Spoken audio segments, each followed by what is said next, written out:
Bueno, te decía, estamos en Marcos 12 y aquí vamos a continuar hoy. La semana pasada hablamos del mandamiento más importante, que está en Marcos 12, 29, donde dice nuestro Señor Jesús: el primer mandamiento de todos es: oye Israel, el Señor nuestro Dios, el Señor uno es, y amarás al Señor tu Dios con todo tu corazón, con toda tu alma, con toda tu mente y con todas tus fuerzas. Este es el principal mandamiento. Eso es lo que dice nuestro Señor Jesucristo. Y así debería de ser nuestra relación con Dios.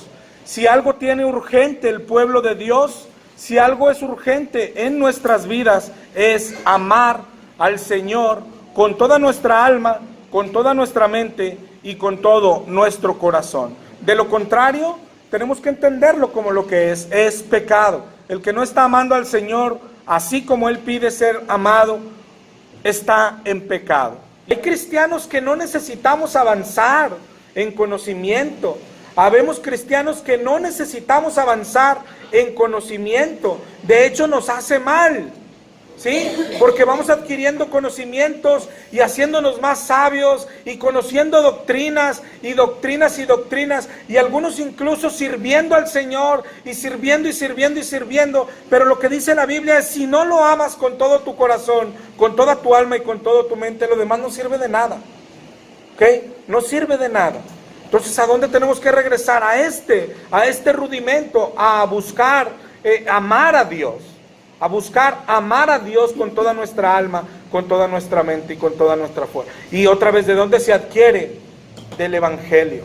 ¿Y qué es el Evangelio? Saberte lo que eres o lo que eras, que muchos todavía eres, ¿no? ¿Qué eres? Pecador, sucio. ¿Qué mereces? Infierno. ¿Y qué pasó con eso? El Señor pagó por mí, y cuando entiendas todo eso, entonces nacerá este amor, ¿verdad? Pero ese es el principio de la relación con Dios. Necesitamos volver ahí. Y el tema de hoy nos va a hacer regresar a esto. Nos va a ayudar a regresar a esto. Hoy vamos a seguir un poco con este tema. Marcos 12, 34. Ahí terminamos la semana pasada. Dice: Jesús, viendo que había respondido sabiamente, le dijo: no estás lejos del reino de Dios. Y ya ninguno osaba preguntarle. Ahí terminamos la serie de preguntas de estos, pues de todo el maratón, ¿te acuerdas? Había escribas, había fariseos, había sacerdotes, todos desfilaron y todos quisieron ponerle trampa a Jesucristo. Si recuerdas, incluso esta última pregunta también tenía la intención de ponerlo a prueba, cuando le dijeron: ¿cuál es el principal mandamiento? Es decir, no era un tipo sincero, lo estaba poniendo a prueba, porque cuando Jesús contesta bien, hasta se atreve el cuate a ponerle calificación y le dice: respondiste bien. O sea, sí sabe, Jesucristo sí sabe. Dice: ya nadie osaba preguntarle nada. Que empezaron que si daremos al César o no, que de quién será en la resurrección la mujer aquella, que si eres el Mesías ya dínelo, que si cuál es el principal mandamiento, y ya, pero ya acabó, ya no hay preguntas, ¿no? Llega el turno de Jesús, dice: ya acabaron. Sí, ya nadie tiene preguntas, ¿no? Pues ya. Y ahora Jesús les va a hacer una pregunta. Dice Marcos 12, 35. Enseñando Jesús en el templo, decía: ¿cómo dicen los escribas que el Cristo es hijo de David? Si te fijas, eso lo sabían los judíos. Lo hemos leído ya en varias partes. ¿Te acuerdas con el ciego Bartimeo cuando le gritó a Jesucristo? Esto era lo que le gritaba, ¿te acuerdas? Hijo de David, ten misericordia de mí, hijo de David. Eso lo sabían los judíos esperaban un Mesías y sabían que el Mesías era descendiente de David. En Mateo 1:1 comienza el Evangelio dando la genealogía de Jesucristo, y dice ahí en el 1:1, nomás para abrir boca: libro de la genealogía de Jesucristo, hijo de David e hijo de Abraham. Así estaba anunciado, así estaba profetizado. Si te acuerdas, en Jeremías 23:5.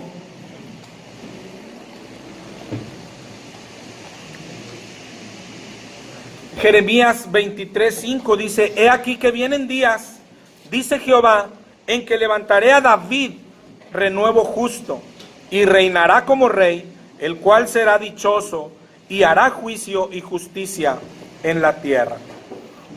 Si te fijas, la profecía es que saldría de David. Cuando dice renuevo, sí sabes lo que es un renuevo, ¿no? Cuando a una ramita le sale una ramita, ahí, exacto. Y eso es lo que es lo que dice la profecía, que de David iba a salir un renuevo, es decir, un hijo, ¿sí? Y ese es Jesucristo. Eso lo sabían todos los judíos. Esto era una enseñanza que ellos ya lo sabían. Y aquí ahora te digo, después de que todos desfilan y ponen a prueba a Jesús, y Jesús de uno por uno los va despachando y contestando bien, dice, ya acabaron sus preguntas, ahora contéstenme esta. ¿Cómo dice los escribas que el Cristo es hijo de David?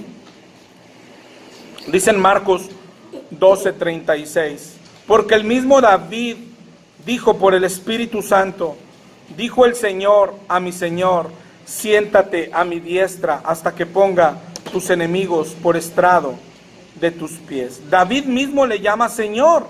¿Cómo pues es su hijo? Y gran multitud del pueblo le oía de buena gana. Si te fijas, les hace lo mismo que ellos hacían, una pregunta y los pone a pensar, pero pues nadie pudo contestarle. Jesucristo está mencionando aquí el Salmo 110:1. El Salmo 110 dice al principio exactamente lo mismo. Jehová dijo a mi Señor, siéntate a mi diestra hasta que ponga a tus enemigos por estrado de tus pies. Dice en el 2, Jehová enviará desde Sión la vara de tu poder, domina en medio de tus enemigos. Tu pueblo se te ofrecerá voluntariamente en el día de tu poder. En la hermosura de la santidad, desde el seno de la aurora, tienes tú el rocío de tu juventud. Juró Jehová y no se arrepentirá. Tú eres sacerdote para siempre, según el orden de Melquisedec. Está hablando de Jesucristo. Si te acuerdas, allá en Hebreos dice, ¿quién es este sacerdote del orden de Melquisedec? La prueba que les pone Jesús a ellos, se me figura un poquito a la que a veces no entienden los católicos, y Jesucristo está diciendo, es sencillo, mira, ¿cómo dices tú que María es la madre de Dios? Y luego, ¿por qué ella dice acá, engrandece mi alma a mi Salvador? Pero ¿cómo dices tú que ella es? Y te digo, tiene algo que ver. La respuesta de ellos es, pues porque este Jesús es más grande que María, ¿verdad? Porque este Jesús es más grande que David, porque este Jesús es más grande que todos. Eso es lo que debían de haber respondido. En Juan 8:56.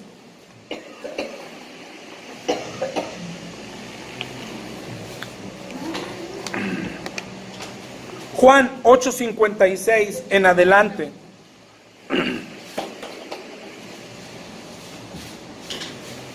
Abraham vuestro padre se gozó de que había de ver mi día, y lo vio y se gozó. Está diciendo Jesús a los fariseos. Y entonces le dijeron los judíos, aún no tienes ni 50 años y has visto a Abraham. Y Jesús les dijo, de cierto os digo, antes que Abraham fuese, yo soy. ¿Qué entendieron ellos? Mira lo que dicen ahí enseguida. Y tomaron entonces piedras para arrojárselas. Pero Jesús se escondió y salió del templo, y atravesando por en medio de ellos, se fue. Entendieron perfectamente que Jesús estaba diciendo lo que es Dios. Antes de que Abraham fuese, yo soy. Acá cuando les dice, ¿cómo si el Mesías es hijo de David? ¿Cómo David le dice en este salmo, es mi Señor? A ver, ¿cómo está el asunto? Porque la única respuesta es, pues es que este Mesías es antes que David, es mucho antes que David. Hoy estamos leyendo Marcos y a veces en nosotros, yo espero que ya no, pero ¿cuántas personas hay todavía que piensan que Jesucristo tiene un inicio y que Jesucristo tiene su inicio en los evangelios Y la misma Biblia se cansa de enseñarnos esto, que no es así. Jesucristo no tiene inicio. Y si vas a la Biblia, allá se ve desde el inicio. Jesucristo dice en Juan 5:39.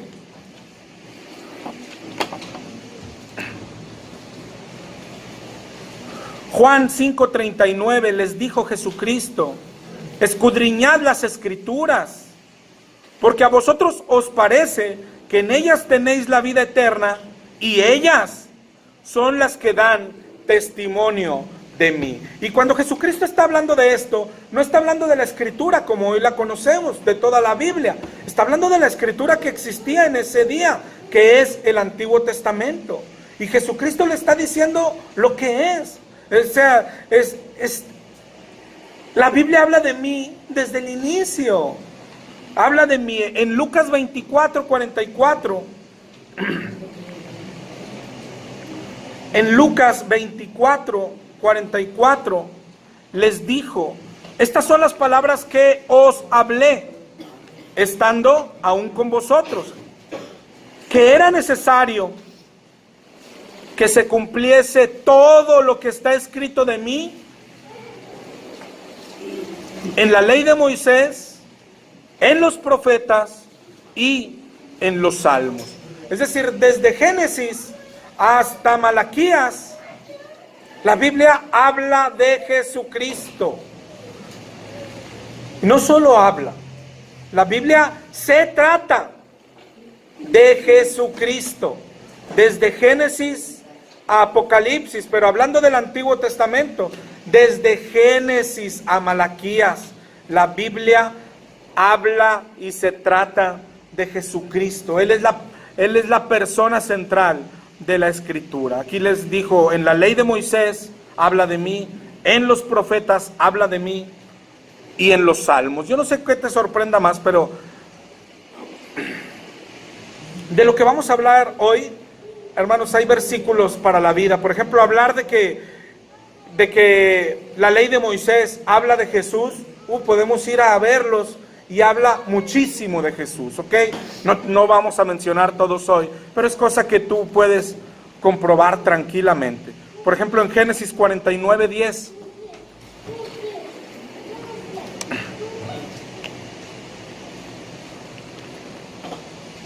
El cetro no se apartará de Judá, ni el bastón de mando de entre sus piernas, hasta que llegue aquel a quien le pertenece y a quien los pueblos deben obediencia. ¿De quién está hablando? De Jesucristo. Desde Génesis. Desde más atrás, ¿te acuerdas cuando habla de la simiente de la mujer?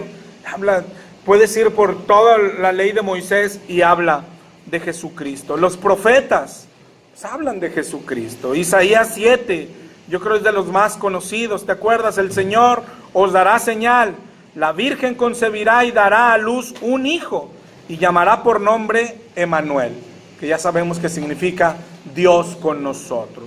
Isaías 9, ¿te acuerdas? Un niño nos es nacido, etcétera, etcétera. Zacarías 12. Zacarías 12, 9 y 10.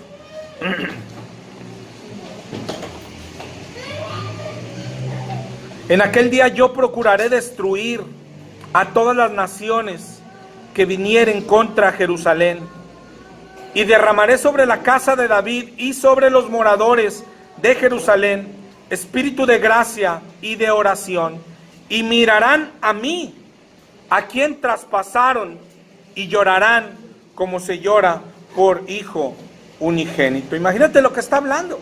Mirarán a mí, a quien traspasaron, y está hablando Zacarías en nombre de Jehová, y es Jehová diciendo: mirarán a mí, a quien traspasaron. Yo creo que eso todos lo conocemos, que la Biblia habla mucho de Jesús por todo el Antiguo Testamento, que la Biblia habla mucho de Jesús. Los profetas, es decir, profetizaron a Jesucristo. Pero en los salmos, yo no sé si a ti, por ejemplo, que Jesucristo diga lo que está escrito de mí en la ley de Moisés, en los profetas, y en los salmos, si haya algo que te sorprenda. Pero cuando yo leía allá, me acuerdo la primera vez en los Salmos, o sea, los Salmos también hablan de Jesucristo. Tienes que ver, ¿qué son los Salmos? ¿Te acuerdas lo que son los Salmos? Son canciones. Y es, no sé, la mayoría compuesta por David. Y es así como que de imaginarse. Imagínate a David sintiendo hoy, sabes, voy a componer este canto porque, pues para adorar al Señor, y está conectado con el Espíritu, y está escribiendo, y de repente acabar la canción y ver, y dice, si esto, ¿de dónde salió? ¿No? Por decir, el Salmo 41:10, hasta mi amigo más íntimo, en quien yo confiaba, el que comió mi pan, se puso contra mí. Pero el Salmo 69:21 dice, me pusieron además hiel por comida, y en mi sed me dieron a beber vinagre. No sé si tú te has imaginado, o sea, David escribiendo, acaba el Salmo, es una canción, dice, y esta la vamos a cantar, no sé, en el templo el domingo, pero la lee y dice, ¿y esto de dónde salió? O sea, nadie me ha dado a beber vinagre a mí. Y sin embargo es Dios el que está profetizando lo que había de pasar con nuestro Señor Jesucristo. Hay demasiados. En el Salmo 22:7, todos los que me ven me escarnecen, estiran la boca, menean la cabeza, diciendo, se encomendó al Señor, líbrele Él, sálvele, puesto que en Él se complacía. Y está hablando de nuestro Señor en la cruz, ¿te acuerdas? Y este que leíamos ahorita habla de esto, el Salmo 110:1. Jehová dijo a mi Señor, siéntate a mi diestra hasta que ponga a tus enemigos por estrado de tus pies. Ahora, lo que está escribiendo acá David aparenta ser, es decir, no solo algo que están haciendo como una canción, sino aparenta ser como algo que está viendo él, ¿no? Como que está viendo, Jehová dijo a mi Señor, ¿okay? Está viendo al Señor platicando con el Señor. Y de eso vamos a hablar hoy, de Jesucristo, ¿sí? De la prueba de hecho que les está poniendo Él, porque les está diciendo, si el Mesías iba a venir de David, ¿por qué dice David? ¿Por qué dice David? Y es el mismo David el que escribe, dijo el Señor a mi Señor. Es el mismo David de aquel de donde iba a salir el Mesías, pero es el mismo David el que está diciendo, dijo el Señor a mi Señor. ¿Hay dos señores acaso? Es como que lo que les está preguntando a los judíos. ¿Por qué dijo el Señor a mi Señor? ¿Hay dos señores acaso? Pues de ninguna manera. O sea, ellos, de hecho, por eso mataron a Cristo. Dice, de ninguna manera. ¿Te acuerdas cuando él le pregunté, ¿por qué quieren apedrearme? Porque te haces Señor. Y esa es herejía, ¿sí? Porque, de hecho, ahorita leíamos, ¿te acuerdas el principal mandamiento? Oye Israel, el Señor nuestro Dios, uno es. Esta es la principal. Uno es. Eso es lo que ellos saben. Uno es. El Señor uno es. Solo hay un Señor. Ese mandamiento está desde Deuteronomio 6:4. Dice exactamente lo mismo. Oye Israel, Jehová nuestro Dios, Jehová uno es. Es decir, no hay dos señores. Pero esa es la prueba que les está poniendo Jesús. Si solo hay un Señor, entonces ¿por qué David dijo el Señor a mi Señor? ¿Cómo está platicando el Señor con el Señor? ¿Cómo sucede eso? Si solo hay un Señor. Los cristianos creemos otra cosa, creemos exactamente lo mismo. Dice Efesios 4:4.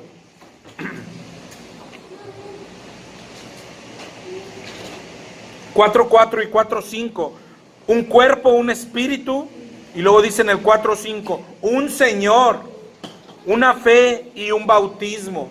Es decir, no creemos otra cosa los cristianos. Creemos que solo hay un Señor.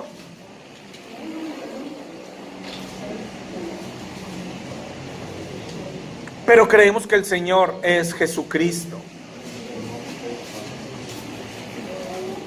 Por si no lo sabías, eso creemos. Y hoy vamos a hablar de esto. Hoy vamos a hablar del señorío de Jesucristo. ¿Y qué es que Jesucristo es Señor? Yendo por partes, la primera parte de la doctrina sería esto: que creemos que hay un solo Señor. No creemos otra cosa. Solo hay un Señor. Eso es lo que creemos. ¿Ok? Ahora, ¿qué significa que alguien sea Señor? En el Antiguo Testamento hay varios términos que se traducen como Señor al español.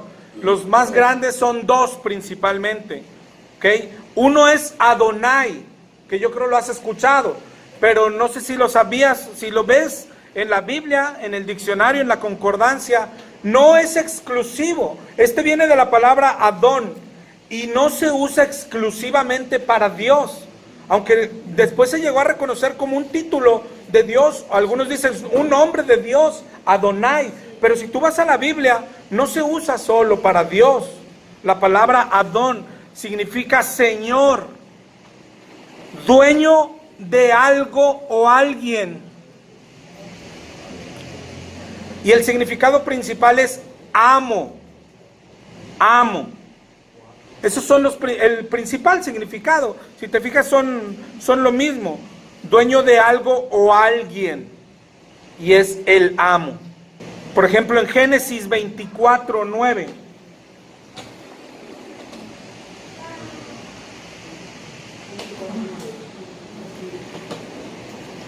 Dice: entonces el criado puso su mano debajo del muslo de Abraham, su señor. ¿Qué es la palabra esta? Es la 113 del hebreo, los que tienen la Strong. Es la palabra Adón. Y te digo, no se usa exclusivamente para Dios. Aunque después Adonai, te digo, fue un título que pensamos como exclusivo de Dios. Pero la palabra se usa para señor o dueño. Es decir, para el que tiene esclavos. Es la misma palabra. Porque es lo que es Dios: amo, dueño y Señor. Todo le pertenece. La palabra, de hecho, esta palabra Adón se usa más de 300 veces con amos terrenales, ¿sí? Con dueños de esclavos, por decirlo así. Pero más de 400 veces se usa para Dios como Adonai, ¿ok? Pero es la misma palabrita Adón. Es una de las que se traduce como Señor. Pero la que más se traduce como Señor en el Antiguo Testamento, de hecho, es el tetragramatón. La YHWH. Donde aparecía ella, casi 7,000 veces se traduce como Señor. Donde dice Señor en el Antiguo Testamento, casi 7,000 veces era el tetragramatón lo que se tradujo como Señor. Hay una particularidad en la combinación de estas dos palabras. Cuando el tetragramatón, que lo traducían como Señor, y Adonai, que también lo traducían como Señor, aparecían juntos, entonces pasaba lo que vimos ahorita en el Salmo 110. Entonces el tetragramatón ya lo traducían como Yahvé o Jehová, y Adonai lo traducían como Señor. No sé si me doy a explicar. Ahorita leímos Salmo 110:1. Dijo Jehová a mi Señor. Está diciendo, dijo el tetragramatón a Adonai. Si hubieran estado separados el tetragramatón, le hubieran puesto Señor, y Adonai también Señor. Pero como van juntos, así lo traducían. Dijo Jehová a mi Señor. ¿Sí? En el Nuevo Testamento, la palabra que se usa para Señor es la palabra Kyrios o Kurios. Yo creo que se pronuncia Kyrios. En el griego es la 2962. Significa exactamente lo mismo que veíamos en el antiguo. Amo, dueño. Si tú vas ahí sigues en el significado que da el diccionario, va a aparecer Dios también. ¿Ok? Que quiere decir que se usa también para Dios, pero el significado de la palabra Kyrios quiere decir amo principalmente, dueño. Pero cuando habla de dueño, está hablando dueño de alguien. Sí, es como el dueño de un esclavo, es el amo. Entonces, si te fijas, entonces la palabrita, otra vez, también la palabra Kyrios, igual que la palabra Adón en el Antiguo Testamento, no el tetragramatón. El tetragramatón es exclusivo para Dios, pero la palabra Adón del Antiguo y la palabra Kyrios del Nuevo es Señor o amo. Y se usaba, tenía tres usos, como el amo de un esclavo. El segundo era para Dios, que es el amo de todos. Y el tercero después se convirtió en lo que, si te fijas, esta es una palabra que decimos nosotros a diario, ¿sí? Oye, ahí hay un señor en la puerta. Fue una palabra que acorrientamos demasiado, que le quitamos mucha fuerza. En el Antiguo también pasó, en el Nuevo también pasó, es decir, se usaba como una señal de respeto a alguien nada más, a un varón, ¿sí? Oye, dale un recado al señor que está allá, al señor de barba. Pues no sabe si tiene, no es dueño tuyo, no es dueño de nadie, pero se le decía Señor. Entonces, igual en la Biblia se ve tres usos de la palabra Señor, como el amo de esclavos, como Dios que es el amo de todos, pero también se usó de repente para esto. Por ejemplo, en Juan 12:21, dice, estos se acercaron a Felipe, que era de Betsaida de Galilea, y le rogaron diciendo, Señor, quisiéramos ver a Jesús. Si te fijas, era como un símbolo de humildad, es decir, Él no es mi amo, claro que mucho menos es Dios, pero era como un símbolo de ser humilde. Señor, es decir, yo me pongo por debajo de ti como si tú fueras Señor, ¿sí? Y así se usó y hoy está demasiado, pues, acorrientada la palabra, ¿no? Demasiado manoseada, te digo, la usamos para cualquier cosa. Y quizás sea eso lo que le ha quitado fuerza, ¿no? Que nosotros también decimos, Jesús es Señor, pero no pasa nada en nuestra mente. Y hoy quiero hablar de eso. ¿Qué significa que Jesús es Señor?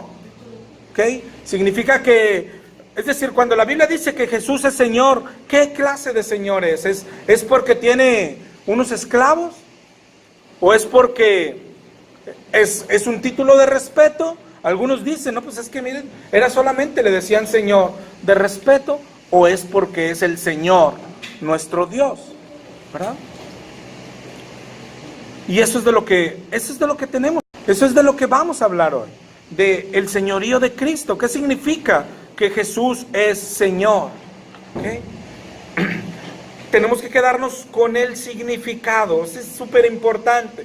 Señor es dueño o amo de alguien principalmente, ¿ok? Dueño o amo de alguien, ese es el significado. Ahí podemos cerrar el significado. Si vamos al Antiguo Testamento, se usaba Señor. Yo creo que ahí no tenemos ningún problema. Ahorita veíamos Señor, era pocas veces, pero se usaba para los dueños de esclavos, pero mayormente era para Jehová, nuestro Dios. Él era el Señor, Él es el Señor, Jehová nuestro Dios. Ahí no tenemos ninguna duda. Cuando habla de Señor, habla de Jesucristo.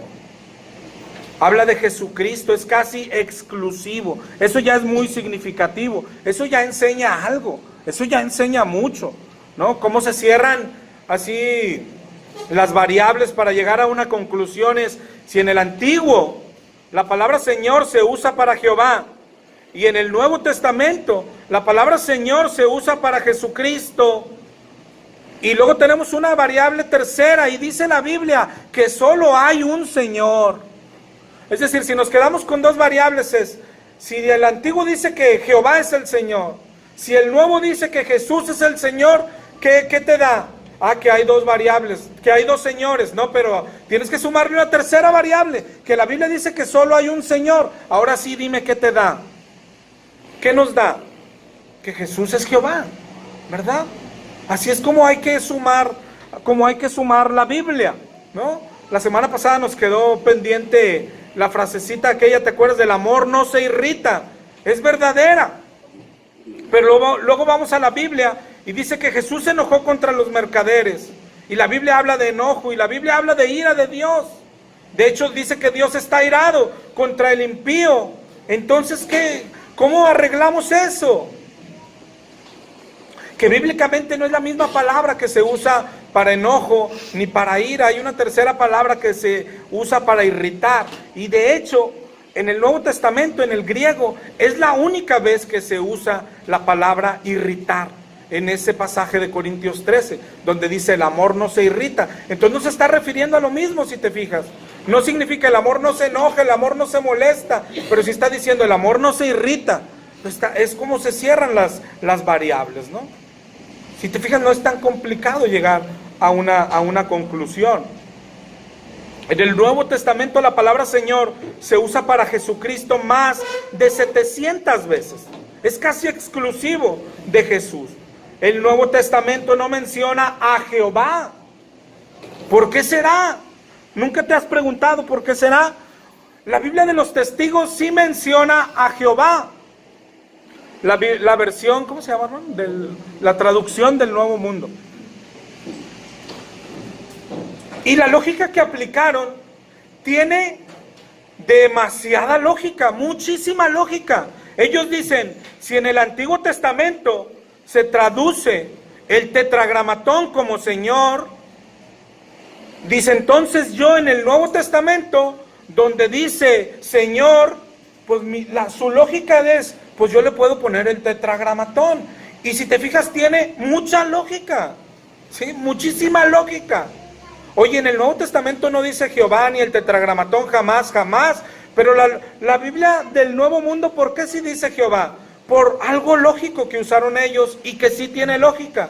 Si en el Antiguo Testamento, donde decía el tetragramatón, lo tradujeron Señor, ¿por qué no en el Nuevo Testamento, donde dice Señor, yo pongo el tetragramatón? ¿No es acaso lo mismo? Y sí lo es.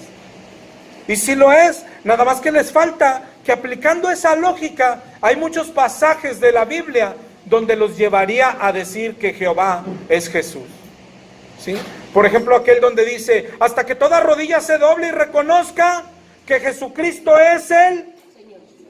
Pero si traducimos como ellos, tendríamos que decir que Jesucristo es Él, es Jehová, ¿verdad? Pero si te fijas, la lógica que aplicaron tiene mucha lógica, ¿verdad? Mucha lógica. Yo diría que bien aplicada.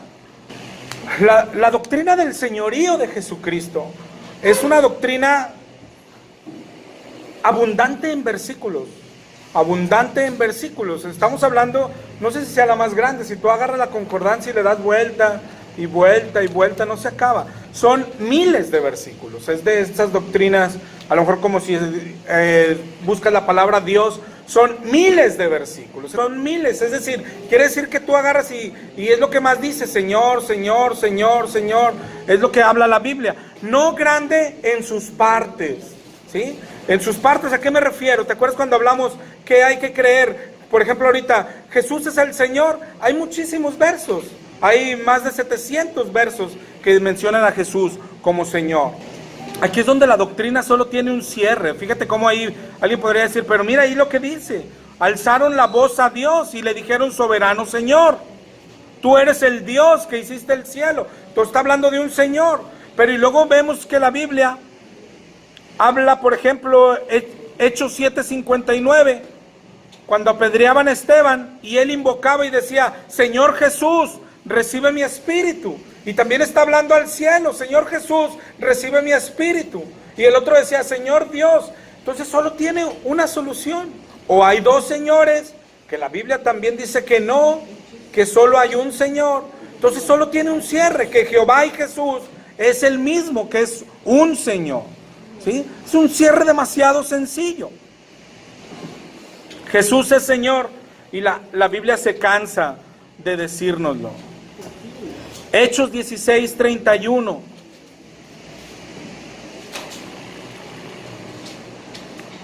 Cree en el Señor Jesucristo y serás salvo tú y tu casa. Romanos 5:21, así como el pecado reinó para muerte, así también la gracia reine por la justicia para vida eterna mediante Jesucristo, Señor nuestro. Puedo dar uno mejor de cada libro, son demasiados. Pero te digo, son cosas, no sé si veas aquí mismo la trivialidad con que la leemos. O sea, para que reine la vida eterna mediante Jesucristo, Señor nuestro. Y ya lo decimos, Señor nuestro. Jesús es Señor. Sí, Jesús es el Señor. Jesús es el Señor y lo clamamos, lo decimos, lo recitamos. Pero yo creo que no sabemos, es decir, es una palabra que le hemos quitado mucha fuerza, ¿sí? Hoy más en nuestra actualidad es una palabra que no tiene fuerza alguna, y mucho menos la fuerza que tiene bíblicamente, o que debería de tener bíblicamente. Por eso es importante el significado, por eso es muy importante. La Biblia dice muchas veces que Jesús es el Señor, claro que lo dice muchas veces.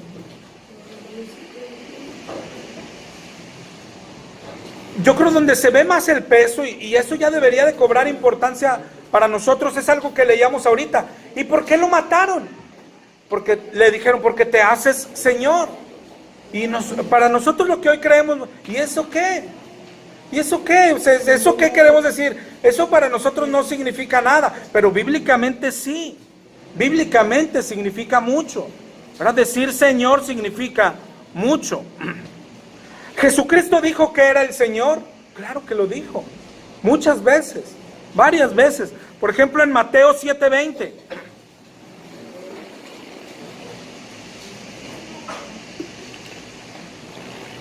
Fíjate, esta estaba muy fuerte. O sea, para ellos, yo creo cuando lo escuchaban. Dice, por sus frutos los conoceréis. Y luego dice, no todo el que me dice, Señor, Señor, entrará en el reino de los cielos, sino el que hace la voluntad de mi Padre que está en los cielos. Muchos me dirán en aquel día, Señor, ¿no profetizamos en tu nombre? Es decir, mira dónde lo está poniendo el Señor. Mira lo que les está diciendo. No todo el que me dice, es decir, ni siquiera es de que soy Señor, pero ni siquiera es de que me lo digas, es que soy Señor. Es de que tienes que portarte ante mí como lo que soy. En Mateo 12:8 dijo, porque el Hijo del Hombre es Señor del día de reposo. Es decir, les está diciendo, aquí está en la tierra el dueño del día de reposo, el amo, el Señor. Claro que Jesucristo dijo muchas veces que Él era el Señor. Ahorita cuando hablábamos del nombre de Dios, no sé si alguna vez lo has pensado, pero cuando Él decía yo soy, Él estaba mencionando el nombre. Y a veces, te digo otra vez, para nosotros ya pierde fuerza. Pasajes como el que leímos ahorita, cuando decía antes que Abraham yo soy, en el 8:57 de Juan.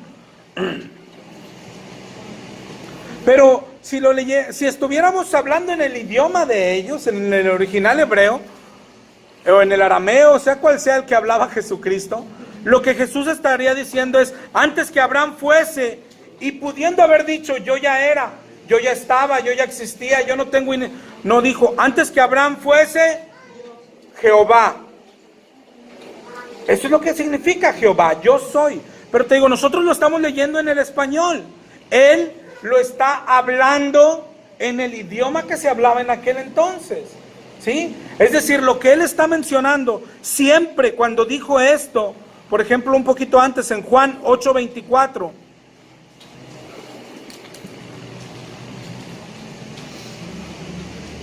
Juan 8:24, por eso os dije que moriréis en vuestros pecados, porque si no creéis que Jehová, en vuestros pecados moriréis. ¿Sí?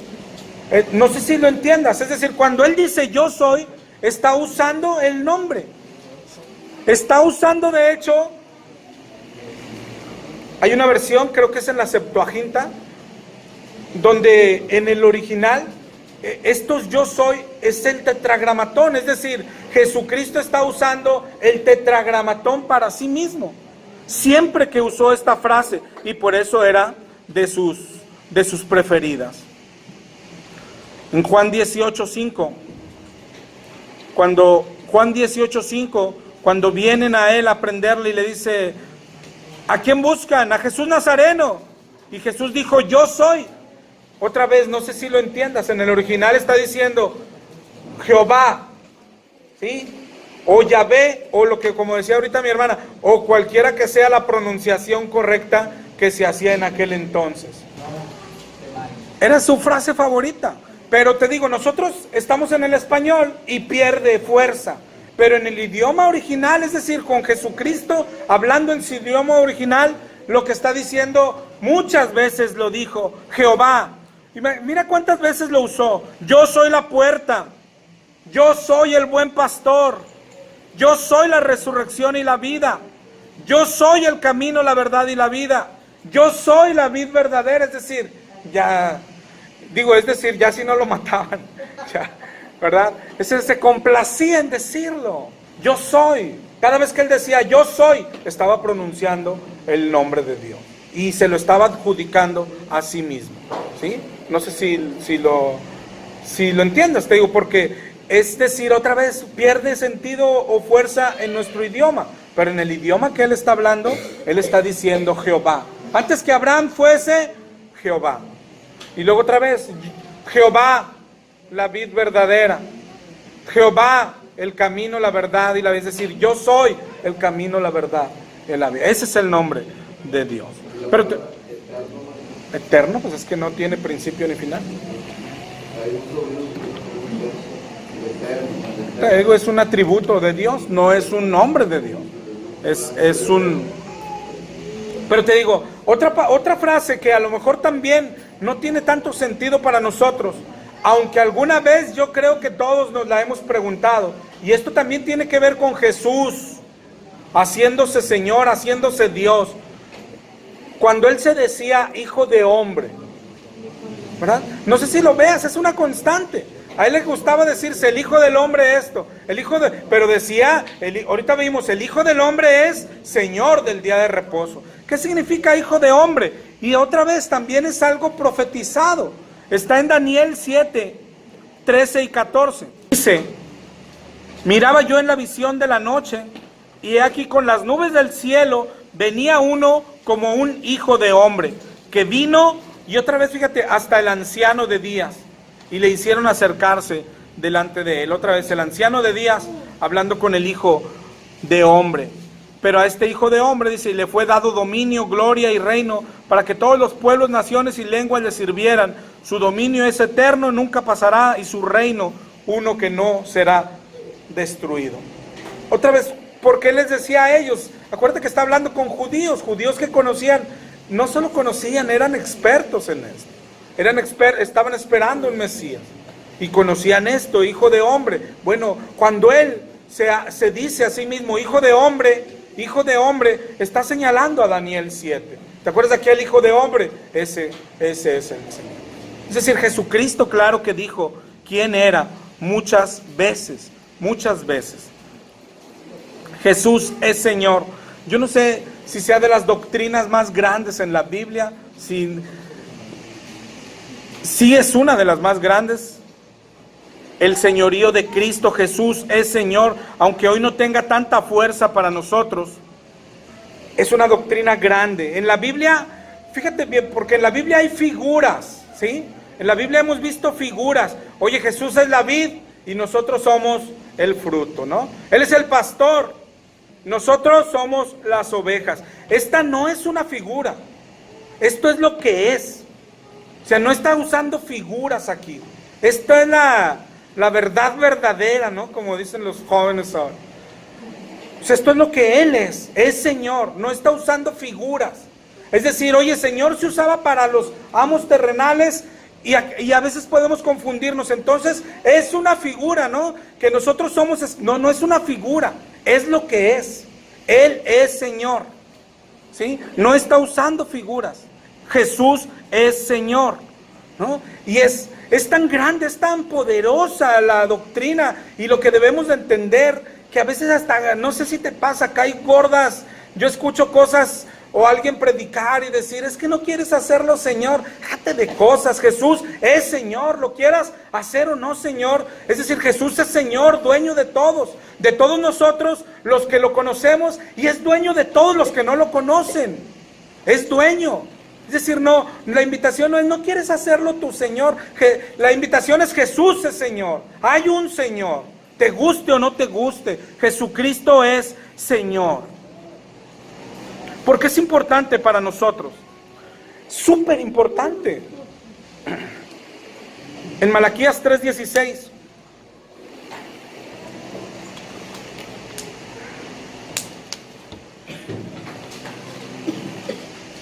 Malaquías 3:16.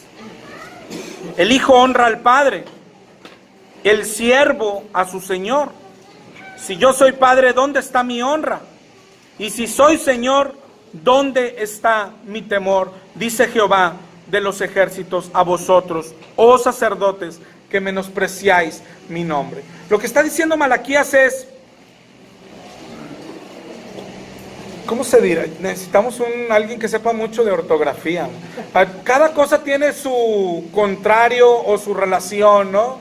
Los papás que tienen, pues tienen hijos, ¿no? Ahorita como veíamos, el pastor que tiene ovejas. El jefe que tiene empleados. El Señor que tiene. El Señor tiene esclavos. El Señor tiene esclavos. ¿Sí? No tiene otra cosa. Cuando la Biblia dice Jesús es Señor, ¿tú qué eres? Tú eres esclavo. No hay otra relación. Todo lo demás son figuras, es así. Oye, que Él es padre, si tú qué eres, eres su hijo. Oye, Él es el buen pastor, ¿yo qué soy? Yo soy una oveja. Oye, Él es la vid verdadera, ¿yo qué soy? Yo soy un fruto, ¿sí? Sí. Pero otra vez, esto no es ninguna figura, Él es Señor. Todos nosotros, ¿qué somos? Esclavos. Es decir, no hay otra cosa. El Señor tiene esclavos. Señor significa amo. Señor significa dueño de alguien. Todo aquel que dice Jesucristo es mi Señor, está declarando que Jesucristo es su dueño, no su jefe, no su patrón, no su papá.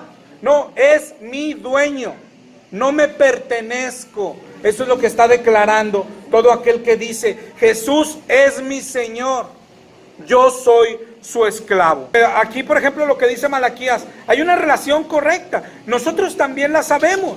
¿Qué hay que hacer ante el Señor? Obedecer, desde luego. Obedecer. Pero si hay que tener cuidado. ¿Obedecer por qué? Porque hay palabras, por eso, que no tienen la fuerza que debe de tener. Que sí tiene la palabra Señor. ¿Obedecer por qué? Porque es tu papá y tú tu hijo. Y tú su hijo, perdón, ok. Obedecer porque Él es el pastor y tú la oveja. Incluso verlo como autoridad tiene fuerza, pero no toda la que tiene. Es decir, hoy nosotros obedecemos ¿a quién? Pues lo que se le antoje al presidente en turno o al gobernador. Veíamos la semana pasada, ¿te acuerdas? Que hay que obedecer a las autoridades. Ok, pero no tiene la fuerza que tiene Señor. Tengo que obedecer a Jesucristo, ¿por qué? Porque es tu dueño. Porque no te perteneces. Porque es tu dueño. Dice el Salmo 100, versículo 3. Ahorita era Malaquías 1:6. Perdón. No sé por qué lo dije diferente, si aquí lo tengo 1:6. Salmo 100:3. Reconoced que Jehová es Dios. Él nos hizo y no nosotros a nosotros mismos. Pueblo suyo somos y ovejas de su prado. Es súper importante, mi hermano. Es súper importante en nuestra forma de vivir. ¿Cómo vivimos? ¿Cómo vivimos? Si Jesús es Señor, ¿cómo tenemos que vivir? Él es nuestro dueño. Si Él es nuestro dueño, ¿qué es lo que somos nosotros? Dice 1 Corintios 6:20.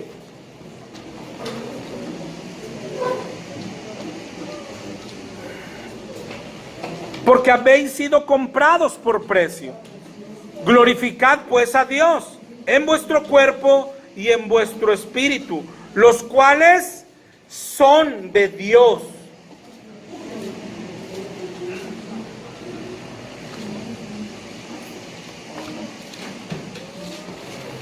Cosas que leemos tan trivial, ¿no? Sabemos que fuimos comprados. Redimidos significa que fuimos comprados. Y redimidos es una palabra que se usa para comprar esclavos. Entonces lo que somos, fuimos comprados.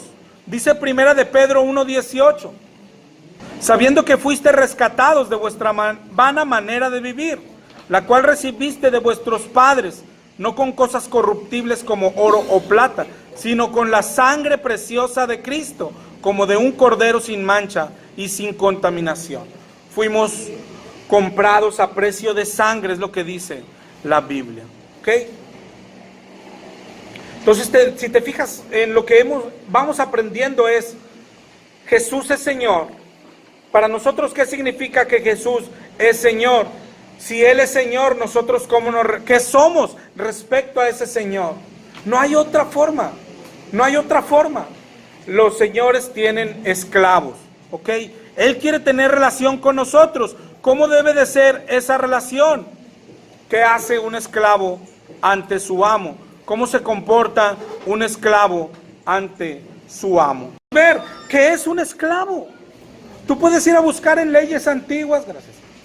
En leyes antiguas, en internet, tú checa cuando había esclavitud.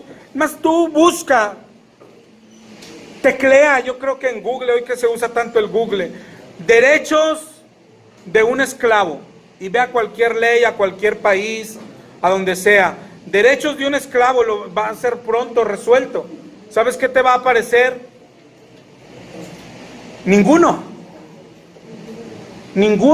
Derechos de un esclavo, ninguno. No tiene derechos. Obligaciones de un esclavo, todas las que al amo se le ocurran. Si el amo dijera, ¿sabes qué? Te levantas a las 8 de la mañana, a partir de mañana quiero que te levantes a las 4.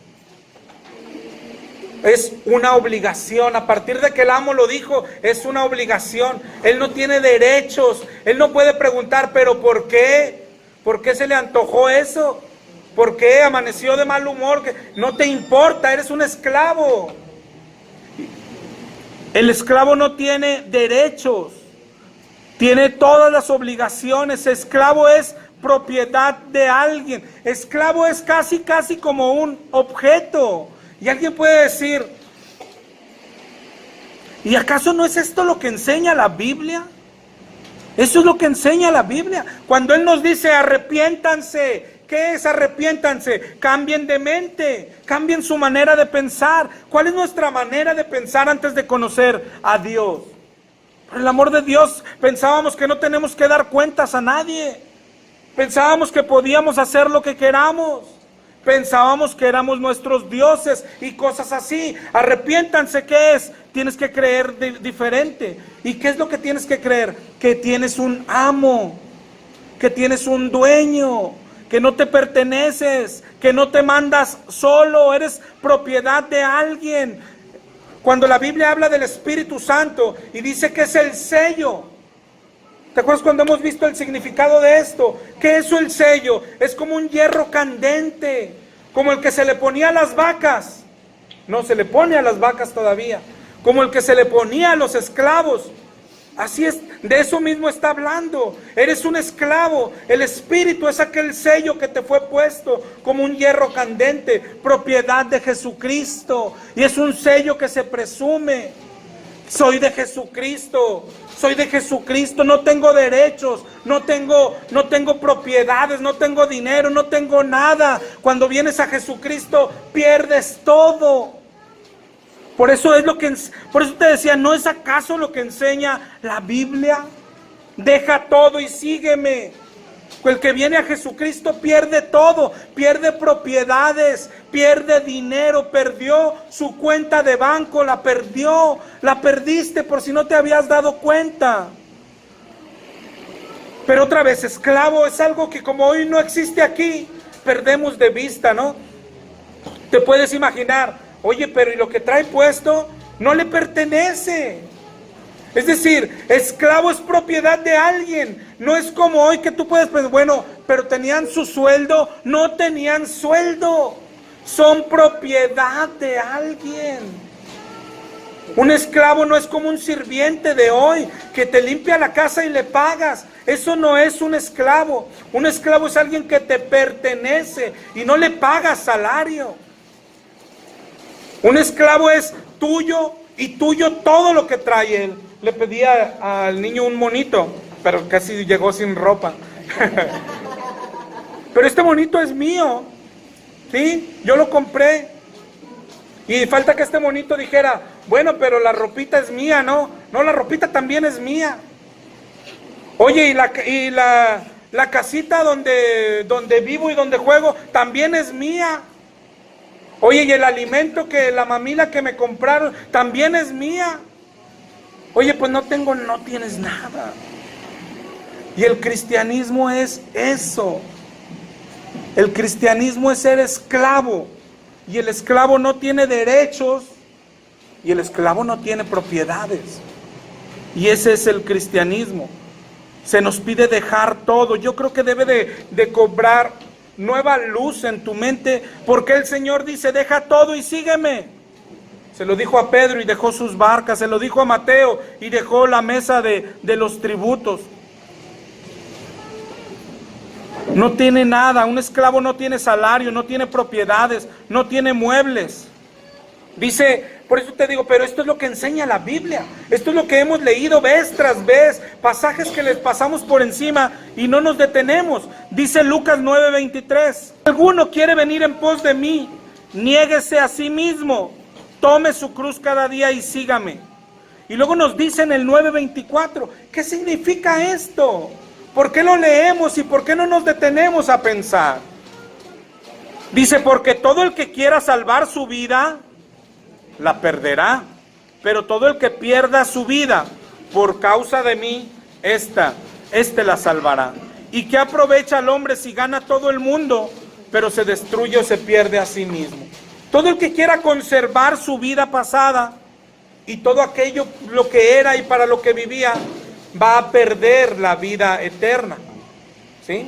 Pero todo el que pierda su vida pasada, todo lo que hacía y lo que tenía, esto es súper importante, lo que tenía tiempo pasado, ese ganará su vida eterna. Dice Pablo en Filipenses 3:7-9, cuantas cosas eran para mí ganancia, las he estimado como pérdida por amor de Cristo. Y ciertamente aún estimo todas las cosas como pérdida por la excelencia del conocimiento de Cristo Jesús mi Señor, por amor del cual lo he perdido todo. Y no solo lo he perdido, lo tengo por basura para ganar a Cristo.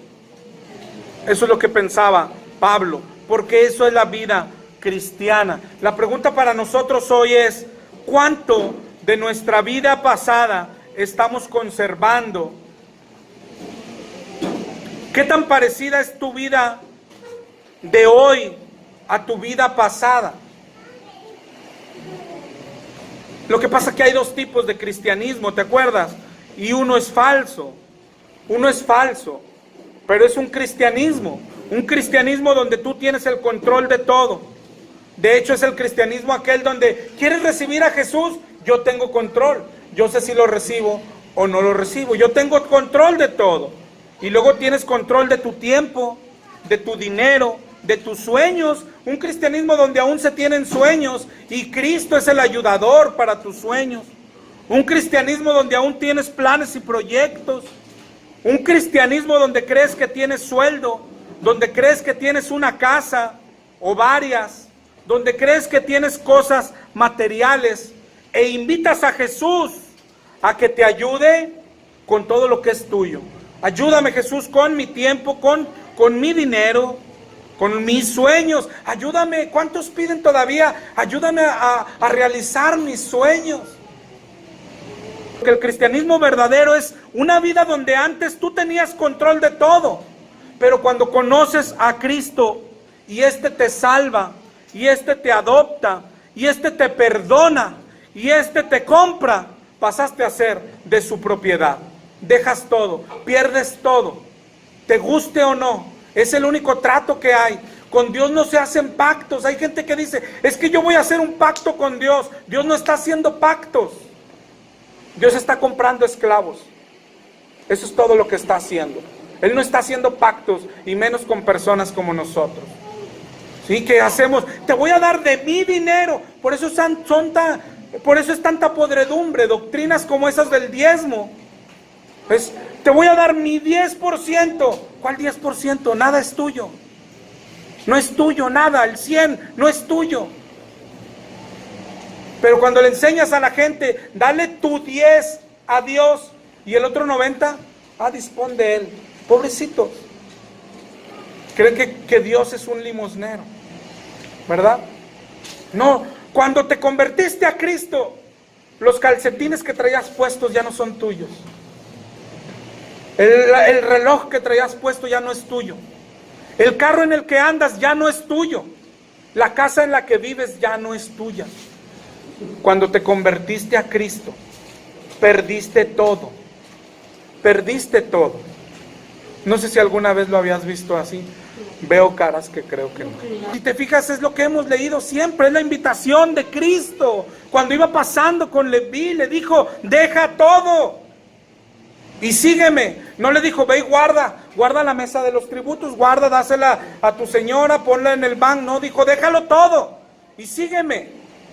Y aquel que le dijo, pero déjame que entiérreme, nada, deja todo ahorita y sígueme. Y esa es nuestra invitación. Lo que pasa es que nos han invitado, ¿no quieres aceptar a Jesucristo en tu corazón? ¿Cuántos de aquí vamos a poner altar y se nos llenaría, mi hermano? ¿Cuántos quieren aceptar a Cristo en su corazón? Vengan, pasen al frente. No, la invitación es, ¿cuántos quieren perder todo y ser esclavos de Cristo? Por eso no hay altar, porque estaría vacío esto, ¿verdad? ¿O quién iba a venir? ¿Quién iba a venir a eso? Esa era la invitación de Cristo. Y esa es la única respuesta posible. Dice en Mateo 19:27. Mateo 19:27.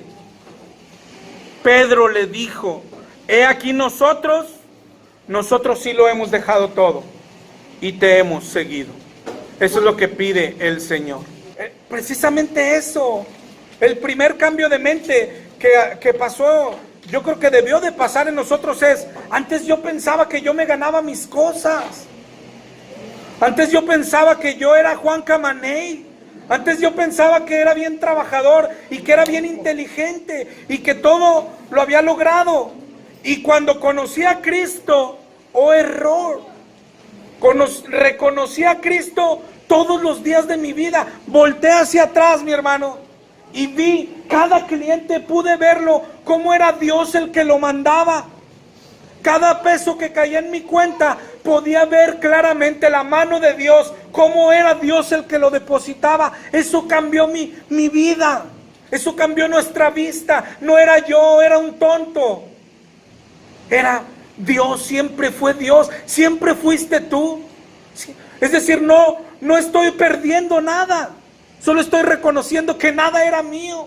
No tenía ningún mérito. Pero eso fue el primer cambio de mente. Que lo que tú creías que eras, era el Señor. Lo que tú creías que hacías, era Dios. Siempre fue Dios. Lo que tú creías que ganabas, siempre fue Dios que nunca nos dejó. No sé si a quién le pasó, pero eso fue el primer clic que te hace cuando conoces a Cristo. No era tan inteligente. No era tan fuerte. Era un Dios que siempre te había cuidado. La casa aquella entonces donde duermo. No era mi trabajo. Era Dios que me la dio. Era Dios el que me proveyó. ¿Sí? Entonces, todo es de Dios. Todo lo que tenemos es de Dios. Todo, absoluto. Es decir, no estamos perdiendo nada. Estamos poniendo las cosas en donde van. En orden y en donde van. ¿Okay? Y cuando habla de esclavos, es eso. El esclavo no tiene ropa, el esclavo no tiene zapatos. Hermano, es tan lastimoso oír gente. No sé si alguna vez te has preguntado una característica súper básica del cristiano. Lo dicen muchos versículos, es hospedador. ¿Lo has visto? Es hospedador. Y es tan lastimoso ver gentes, oye, aquel ocupa, sí, pero ¿cómo me lo voy a llevar a mi casa? Error, es que no es tu casa. Es que si Dios quiere te echa fuera. No es tu casa, no es tu carro, no es tu cuenta de banco, no es tu dinero. Hay que perder todo, pero el que conserve algo de eso, tristemente, dice el Señor, va a perder su vida eterna. Esclavos. El esclavo no tenía posesiones, ni importaba su vida. Importa la del amo. Importa la del amo. Hay un pasaje,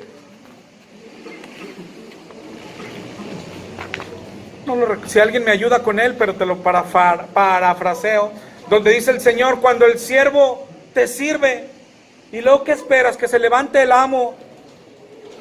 Dice, si quiere no te da gracias, es el amo, es tu obligación, eres un esclavo.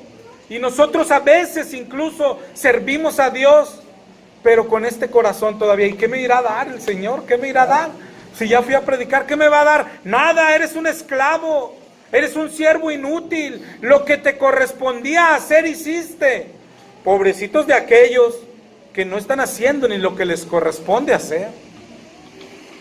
Pero cuando hagas lo que tienes que hacer, siervo inútil eres.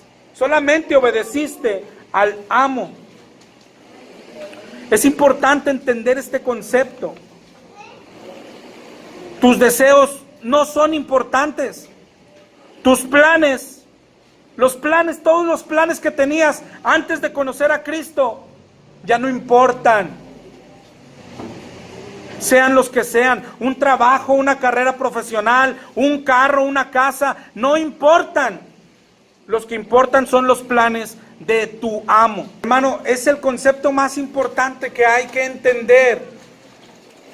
Es decir, no se trata de una prédica más, no se trata de una doctrina que grabarte, no se trata de algo que palomear. Ya hemos hablado de esta doctrina de ser esclavos. Es algo que marca tu vida. Es algo que tienes que entender, que eres esclavo. Tus sueños no importan, tus planes no importan. Oye, ¿es malo Dios? No es malo. Lo que pasa es que tus planes, tus sueños y tus proyectos llevaban al infierno, por el amor de Dios. ¿Cómo va a ser malo si nos dejó tantito solos y empezamos a planear cómo irnos al infierno? Es bueno. Quiere que dejes tus planes y tus proyectos. El cristianismo que existe está centrado en el yo, en el yo. Todo en el yo. Y se nos olvida que dice la Biblia, todo fue hecho por Él y para Él. Marcos 12:41 en adelante. Dice que estando Jesús sentado delante del arca de la ofrenda, miraba cómo el pueblo echaba dinero en el arca, y muchos ricos echaban mucho. Y vino una viuda pobre y echó 2 blancas, o sea, un cuadrante. Y entonces, llamando a sus discípulos, les dijo: de cierto les digo que esta viuda pobre echó más que todos los que han echado en el arca. Porque todos han echado de lo que les sobra, pero esta de su pobreza echó todo lo que tenía, todo su sustento. Yo creo que ya nomás con leerlo, tú te das cuenta, ¿no? Lo que Jesús quiere hacer. Es tan fácil su significado, tan sencillo su significado. Lógico que si buscas en YouTube el significado que sacan es tan parejito, ¿no? Y esto cae como anillo al dedo para nosotros en la iglesia. ¿Qué es? Tienes que dar más, ¿ok? Tienes que dar más, Dios está viendo, ¿ok? Tienes que dar mucho. Y luego a veces lo combinan con la otra viuda pobre, la de Elías, la de uno de reyes. Dice, además si das, mira, la viuda no le faltó nada, ¿no? Pero ya ese tipo de enseñanzas, ya ese precisamente, voy a dar y Dios me va a dar. No, no te va a dar nada, ni siquiera le vas a dar. Es de Él, es de Él. Es tan, centrar en eso, el pasaje es tan poquito, es decir, sí tiene que ver el dinero, pero no solo eso, el pasaje enseña mucho más. El pasaje nos enseña a una mujer, la mujer está dando adoración. La mujer está adorando a Dios. La mujer está poniendo a Dios en primer lugar. La mujer es una muestra de fe, de confianza. Es decir, dio todo lo que tenía, todo su sustento. Es decir, no podemos minimizar las cosas a que es puro dinero. Es mucho más lo que enseña el pasaje. ¿Para qué era el dinero que estaba echando ella? Allá es el templo de Dios de verdad. Y claro que el templo, como cualquier lugar, necesitaba sostenimiento, ¿no? Y todo costaba allá, igual como hoy todo cuesta, ¿no? Cuesta la luz, cuesta los servicios, la limpieza cuesta, allá el incienso costaba, todo. Para eso era. Mira bien lo que está haciendo, hermano, esta viuda. El día de hoy, tú la mirarías hoy, es una irresponsable por el amor de Dios. Está dando su sustento para las cosas de Dios. Y luego si le ponemos, y aparte si no la iban a usar bien el dinero, es irresponsable la viuda.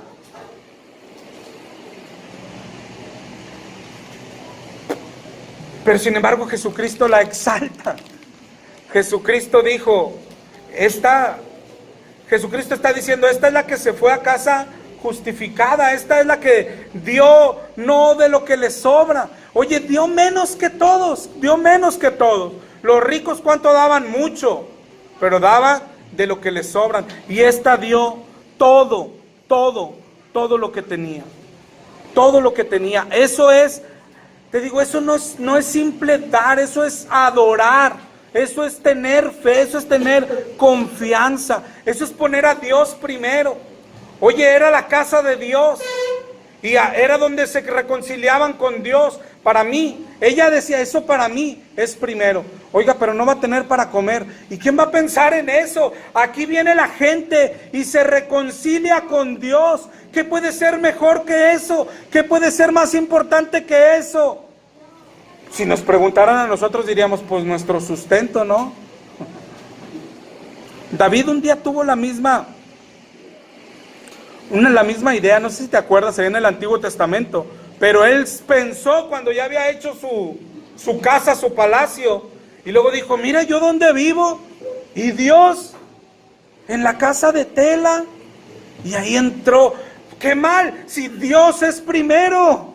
Y ahí es donde él quiso hacer templo, pero Dios le dijo, no, si yo ya tengo, ¿quién me lo haga, hijo? No necesito. Es decir, cuando hablamos del dinero, no es Dios necesitando, eres tú necesitando de Dios. Dios dijo, denle al César lo que es del César, y a Dios denle lo que es de Dios. Pero lo que tienes que ver con la viuda es que ya hemos visto como que dos palabritas absolutas y que nos faltan aplicar a nuestra vida y que de hecho definen la vida cristiana. Es la palabra todo y es la palabra nada, y son absolutos, ¿sí? Son absolutos. Cuando el Señor dice deja todo, está diciendo deja todo. No dijo deja casi todo, dice deja todo. Cuando el Señor nos dice, leíamos la semana pasada, cómo hay que amarlo, con toda tu alma, con toda tu mente, con todo tu corazón. Dios demanda todo. ¿Y qué es lo que le gustó? Si te fijas aquí, ¿qué es lo que le gustó de la viuda en el 12:44?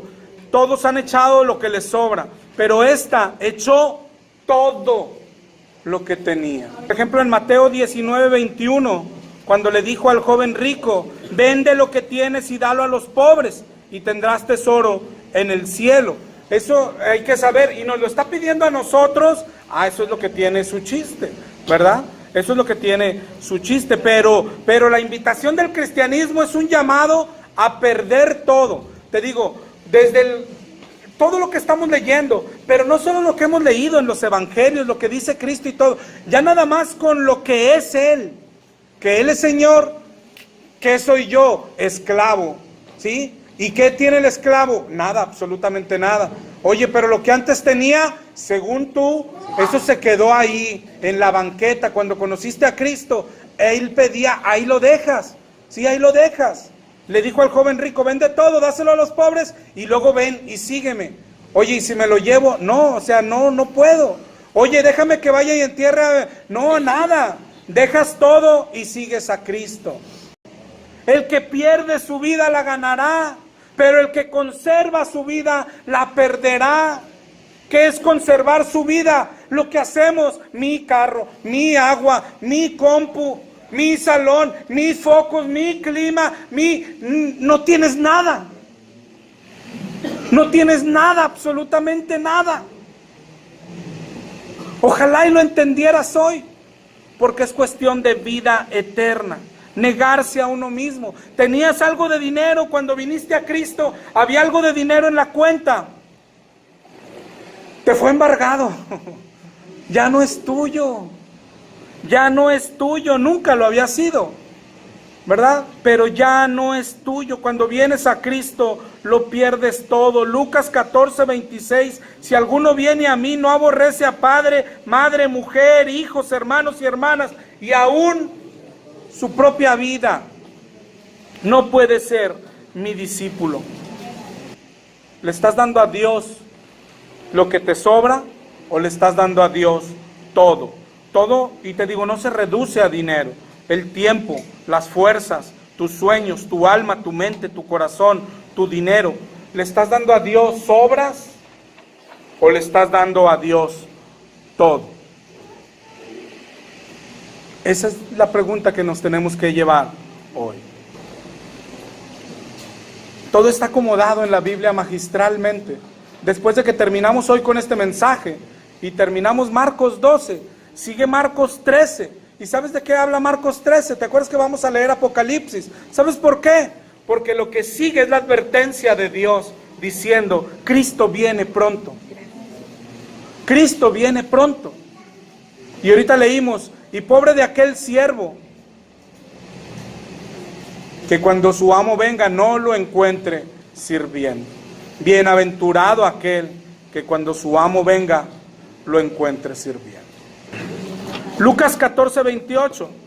¿Quién de vosotros, queriendo edificar una torre, no se sienta primero y calcula los gastos a ver si tiene lo que necesita para acabarla? Gracias. No sea que después que haya puesto cimiento y no pueda acabarla, todos los que lo vean comiencen a hacer burla de él, diciendo, este hombre comenzó a edificar y no pudo acabar. ¿O qué rey, al marchar a la guerra contra otro rey, no se sienta primero y considera si puede hacer frente con 10,000 al que viene contra él con 20,000? Y si no puede, cuando el otro está todavía lejos, le envía una embajada y le pide condiciones de paz. Así pues, cualquiera de vosotros que no renuncia a todo lo que posee, no puede ser mi discípulo. Es simple, es claro, es fuerte, es contundente. El cristianismo es así. Si tú no has renunciado a todo lo que posees, no eres discípulo de Cristo, no eres cristiano. Y todo no se refiere solo al dinero, pero sí incluido el dinero y todos tus bienes, pero también incluye tu tiempo, tus intereses, tus sueños, tus planes, tus proyectos. Todos se quedaron atrás, no importan, no son necesarios, estorban, hay que dejarlos atrás. Pero hoy es la invitación. Todo aquel que no ha sido esclavo de Cristo, hoy tiene que oír esta invitación y decidirse. Es lo que le hicieron al joven rico, ¿te acuerdas? Vende todo y sígueme. Y eso es lo que leíamos ahorita. Siempre hay dos, ¿te acuerdas? ¿Qué dijo el joven rico? No, hombre, tenía muchas posesiones. Pero ¿qué dijeron los discípulos? Nosotros sí hemos dejado todo. Tú decides. Pero por el amor de Dios, lo que debemos de salir los cristianos es de ese engaño, de creer que hay un cristianismo donde ahora no se deja todo. No, ese cristianismo no existe. Por ejemplo, por lo menos en la Biblia que yo leo, no existe tal cristianismo. ¿Sí? La invitación es deja todo y sígueme. Esa es la invitación. Calcula el costo. Eso sí dice, calcula el costo. ¿Y qué me va a dar?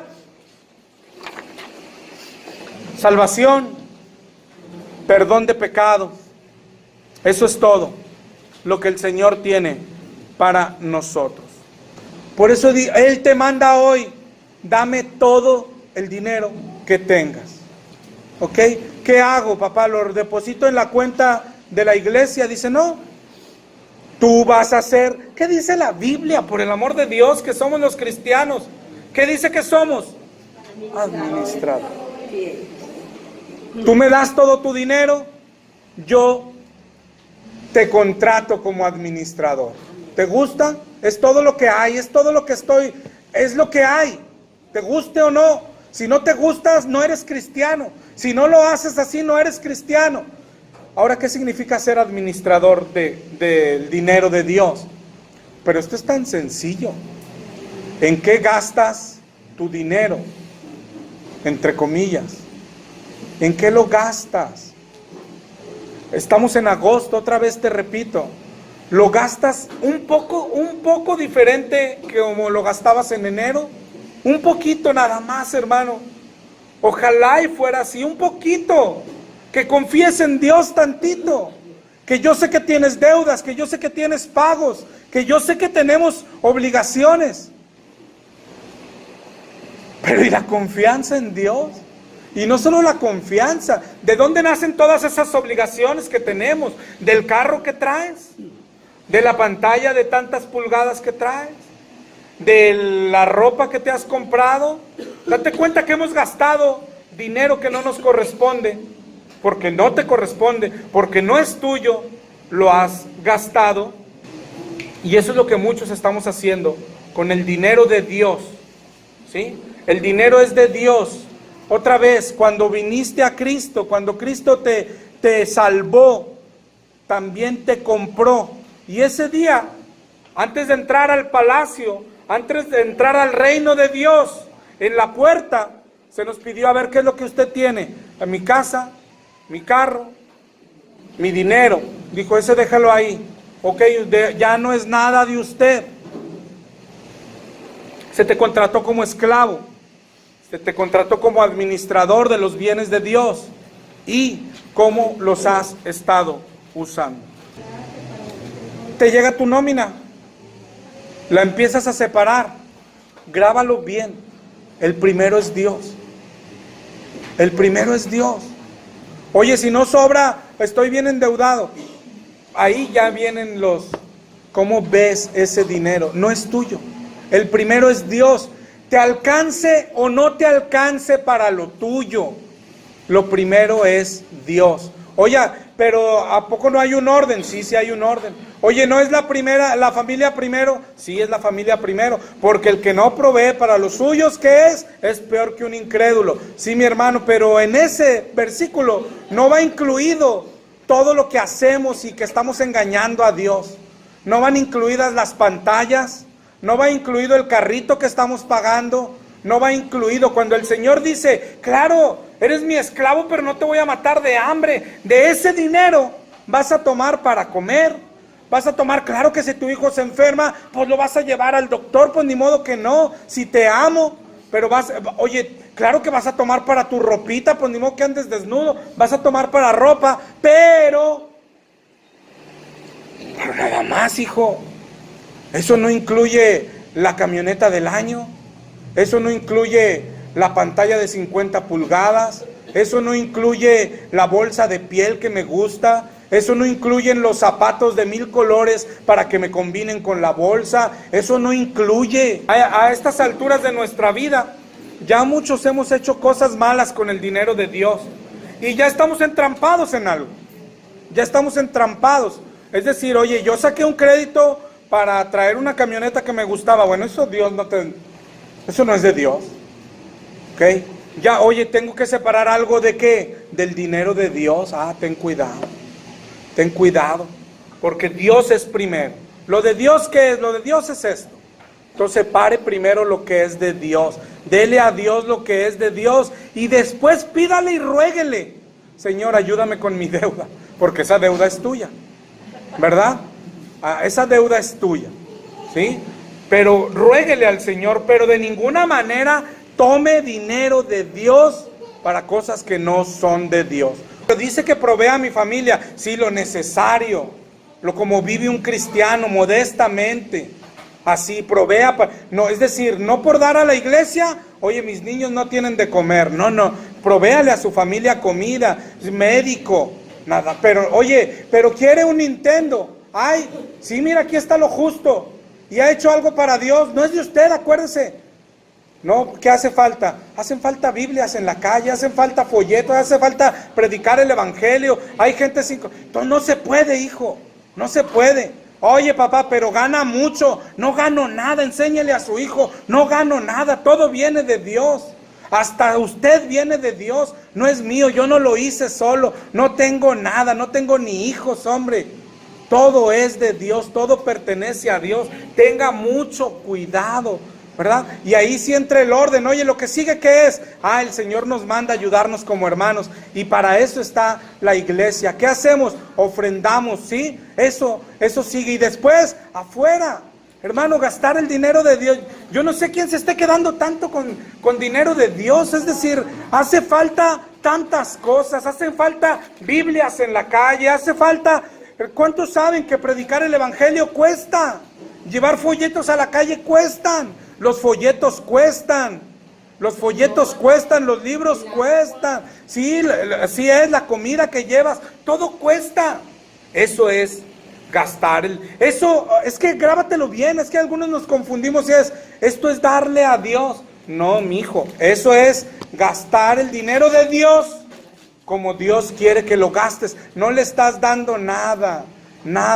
Todo cuesta. Calcule el costo. Y aquel que está metido en una bronca, tan solo por andar viviendo, como no da permiso el Señor de que vivas. Sal de tu bronca. Pero, hermano, yo no sé, yo cuando pensaba darte este consejo, yo dije, ya van 2 consejos irresponsables que te voy a dar, porque la otra vez te di un consejo irresponsable en cuanto a la salud, ¿te acuerdas? Que lleves tu cuerpo hasta que se gaste y se acabe. No pasa nada, hombre. Si te mueres sirviendo, eso es bueno. Hoy es otro consejo irresponsable, muy irresponsable mundanamente. Pero es lo más responsable que puedes hacer para el Señor. El dinero no era tuyo. Te metiste en una bronca, es su bronca.